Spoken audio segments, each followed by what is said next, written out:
Hey, what's up, members? Brandon here, and today we're going to talk about the 11-step checklist to improving email deliverability.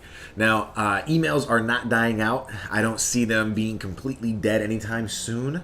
I honestly can see these guys living around for quite some time, talking decades, okay? So while they're still relevant, and of course the deliverability and the relevance, the headlines, the interaction, how you acquire these leads, it's all going to impact the amount of opens that you get and how often they do get served. So what I want to do is go with you, go over this with you, and it's going to be a checklist for you to kind of reference to whenever you want, so that you can see if you're going to be able to improve your deliverability. Now, every CRM is going to promise you the world. They're all going to mention that they have high deliverability, but again, you have a few things that you can actually do that you can take control of to make sure that that deliverability is as high as possible. And that's what we're going to cover today. So if you see on the screen, we're just going to basically read through this together real quick. You guys know me all the time. I rave about email marketing all the time. But I need to shoot it straight with you about email marketing. Unless make you think that it's less some holy grail of marketing. Your emails are useless, okay? I'm going to be honest with you, unless they can actually make it to the user's inbox. And I think we know that. That's kind of what I was talking about as we started this lesson. And let me state another way for, so you don't miss it. If your emails aren't getting delivered, then email marketing is a massive waste of time and money. Believe me, last thing we want to do is spend an hour writing an email that doesn't ever get served, right, to anybody. Now, you probably read all the tips about the subject lines, open rates, engaging content, powerful CTAs, and strategic email landing pages, all these things, right? But let's take a big step back and look at the big picture from its most foundational level, okay? Email deliverability, because none of that all matters unless you can get delivered. So I've collected some of the 11 most smartest and effective techniques for improving email deliverability, okay? Now, number one is going to be to prime your IP for success. Now, this might seem a little advanced, might seem a little techie, but it's pretty easy to get done. You could Google most of the stuff here.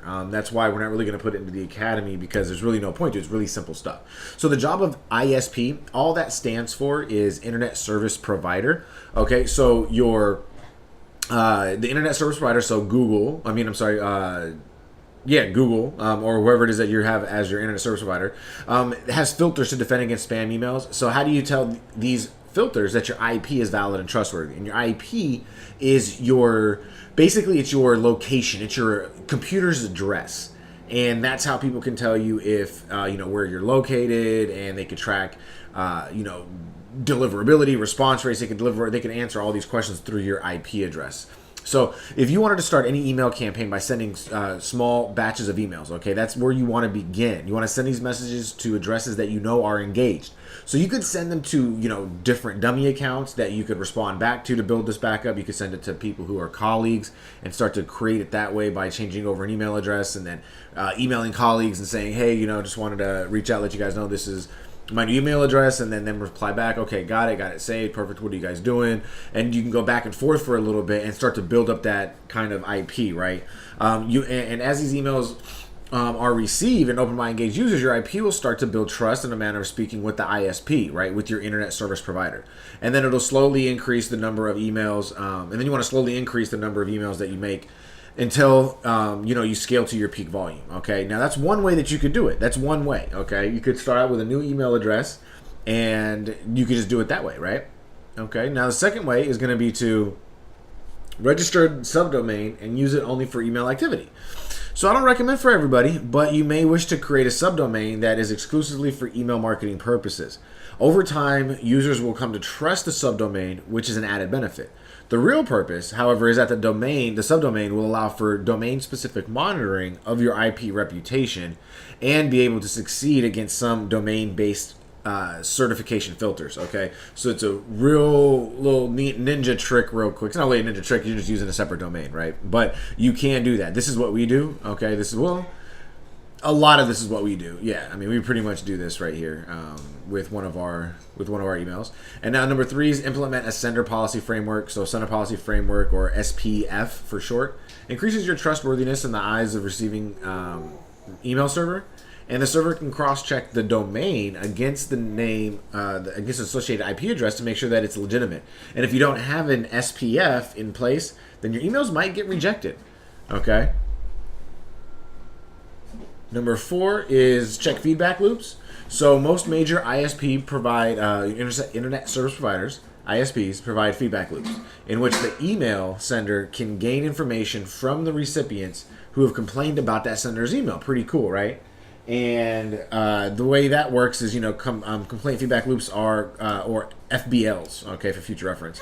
But Yahoo and AOL and Microsoft make it easy to get this information. And Gmail reported earlier this year that they're testing new feedback loops, and it differs for them because it doesn't use traditional ARF formats of most FBLs, right? So it might sound like a lot of jargon, gibberish, a lot of German for you, but believe me, all that means is that Google is trying to catch up and be a little bit different in layman's terms, right? So you can check your feedback loops and check it out that way, right? Number 5 is to stick to a consistent schedule. One cause for lower sender score and IP rejection is random and erratic broadcast activity, okay? If you're not maintaining a regular schedule with your emails, which we tell you to do, it creates sending spikes. So do your best to stick to a consistent email sending schedule. I mean, you can schedule them out in advance. So come on, guys. Let's just continue to be consistent in our emails, and we will see a higher deliverability. All right, now we have number 6, which is to use the double opt-in or confirmed opt-in. Now, this is just hit or miss. It depends on how realistic your expectations are for this. You're going to see that I typically don't use a double opt-in, even though I do have it on the checklist. I typically don't use one just because of the fact that it really, I've seen that the confirmation email can get buried. And if people don't find that confirmation email, they might open up emails later on down the road. But if they don't find that confirmation email, then you're screwed, right? It's almost like that lead never even existed. So I really don't like it. But if once you get a higher ad budget, right? Once you get to where you're investing about $1,000 a day, and you can afford to have that type of response, right? You can actually afford to say, you know what, I demand that you guys go back and confirm your opt-in, or else, right? Or else you will not be receiving any more emails. So it's more leverage on your end. When you can afford to do it that way, because I've seen actually a lot of people that I myself have missed opt-ins, and I would have liked to continue to receive emails from them, but the opt-in, either the subscription confirmation went to, say, either my junk folder, or it went to just maybe getting buried. I didn't go back to it until after 3 hours, 4 hours, and by then I had 50 new emails. So to keep it simple, the most popular form of opt-in is going to be the single opt-in. And that's typically what I encourage you guys to do at a very low budget, because it's going to allow you more opportunities to reach the people that have opted in. Even if they do give you fake email addresses after a certain amount of time, 30 days, 60 days, then we'll just remove them from your list. So there's really there's no harm and no foul, right? We're going to remove them anyway. It's just we're going to give them an opportunity to find your emails and engage with you. So with the double opt-in and the confirmed opt-in, you don't have that opportunity. Okay, so just remind yourself around that. But again, with that being said, it can backfire, right? If you're just doing a single opt-in, then it could backfire, because generating high amounts of spam can put your IP at risk. And so some internet service providers begin to block sending servers after just as few as 2 to 3 spam reports per 1,000 emails. So think about that. 2 to 3 spam reports per 1,000 emails. That's how you have to be above that margin in order not to get your account flagged. Okay, the best way to defend against that, I will be honest, is to use a double opt-in, okay? All you need to do is send in a confirmation email to the new subscriber in order to validate their address and gain their consent. And in some European countries, the double opt-in is now a mandatory requirement. So number 7 is to purge your list. And if you're sending your marketing emails to non-existent users, you'll ramp up your bounce rate and destroy your send credibility. So this is why purging your list is huge. And I'm not talking about purging like the movie. We're not going to go out there. We're not going to eradicate them. We're not going to kill them. But what we are going to do is we're going to have to delete them, because every now and then you have to remove all inactive recipients from your emailing list, filtering out all users who have not opened or clicked your emails in a few months. According to Oracle, a high hard bounce invalid rates are the fastest way to triggering, filtering, on blocking your new IP. You may want to use a paid service if you want to clean all hard bounces before you launch a fresh email marketing effort. And additionally, most email validation services can catch duplicates, typos, outdated domains, do not email records, bogus addresses, and other common errors, okay? And you're not going to lose anything by cutting the dead weight from your list. I promise you that. Don't be afraid to do that. Then we have number 8, filter contest entry or email signups, okay? So the worst email lists that you can be created are from giveaways or from signups. And the giveaways that I'm talking about here, they're not like the giveaways that we teach inside the academy. Excuse me. It's not like like a lead magnet. These giveaways, what we're talking about is like, I'm going to give away my car. right? Hey, sign up to this list. I'm going to give away my car. You know, these contests and signups and things like that. Those are the worst, okay? I ran a couple of them, and those lists are terrible. I'm talking terrible. We did a contest for selling T-shirts to the football industry, and we're giving away NFL tickets. And that list, even though we were getting a good cost per lead, people were opting in left and right. It was a great giveaway. The emails were just non-responsive. They were terrible. They just did not even care about the offer. It was like they forgot about it the next day. They're not engaging, you know, people. So you do not want to do that with your email signups, okay? And people are true to their nature, right? They'll attempt multiple times using invalid or non-existent email addresses because they don't care about getting on your email list, right? They don't. They just care about a chance to win that free iPad mini or the free football tickets in my example. And if you're using a contest or giveaway as a method of getting email subscribers, then you need to at least vet the list hard before dumping it into your subscriber list, okay? It could be a source of hard bounces, which could land you on the IP naughty list. So the way that you're going to vet them is by delivering content in advance. You could offer a some type of, you know, survey or qualification form or something. But we got to vet them if you're going to use that as your process. And then we have number 9, okay? We're almost done here, guys, almost done here. Number 9 is sending emails at just the right frequency. 5 times a week is probably okay. Okay, too many emails can burn out your subscribers list. Too few can kill your revenue. So what do you do to maximize deliverability? Well, you have to send the right number of emails. The only way that you can find that perfect number is by thoroughly testing. I always share that with you, but it's not easy, okay?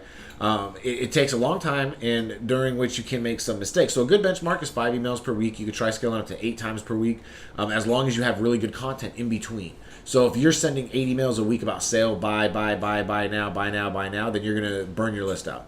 If you email 8 days a week, or 8 times a week, but you end up, say, emailing 5 of those emails as content, saying, hey, here's something really cool for you that can help you, and then 3 of those emails are actual, like, hey, buy now, now you're in a good spot to get all 8 emails out, right? Now, you can even drop back to once a week if you would really like, but that would really be if you were, you know, hosting like a restaurant, you're doing like, say, weekly deals or something like that, then you would host that, you know, cut that back to that point. And if you were going to go out anywhere inside of those 2 boundaries from, say, 1 day per week to 8 times a week, anywhere beyond that, like less than that or more than that, then you're going to be in dangerous territory, okay? So number 10 is going to be branding, using branding in your from name. Okay, that just means that it's going to help you reduce spam complaints. It's also been proven to improve open rates. Increasingly, some companies use a front person as an individual to head up their email marketing in order to give it a more personal feel. But you can still use this approach. All you have to do is just add the business or the from and then business name after the individual's name. So in my instance, it might say from, you say Brandon Northwick and then from Northwicks Consulting. Right? And you could even do it just Northwicks Consulting. You could do it your name. That's what we're talking about, using your brand in your from name. It means that just use your company name in your from name, and it can actually help with open rates and help with reduce spam complaints. Okay, another tip right there. Then we have check your blacklist. Okay, check blacklist. If you're experiencing send problems, or even if you're not, still a good idea to check the blacklist. These DNS-based blacklists are created to protect users from IPs that have received a high volume of spam reports. So make sure that your IP is just not on that list. You can do a quick check on your IP using MX Toolbox. Sorry. If the report looks good, and if you wanted to, you can even sign up for a free monitoring service. Okay, but check the blacklist. And that's it right there. So those are going to be the 11 step checklists to improving your email deliverability. Make sure that you get started on that. Go through them one by one and then start to recheck your emails, okay? I'm glad that you guys made it through today's lesson. Go ahead and take the test on this to move on to the next video, and I will see you guys there.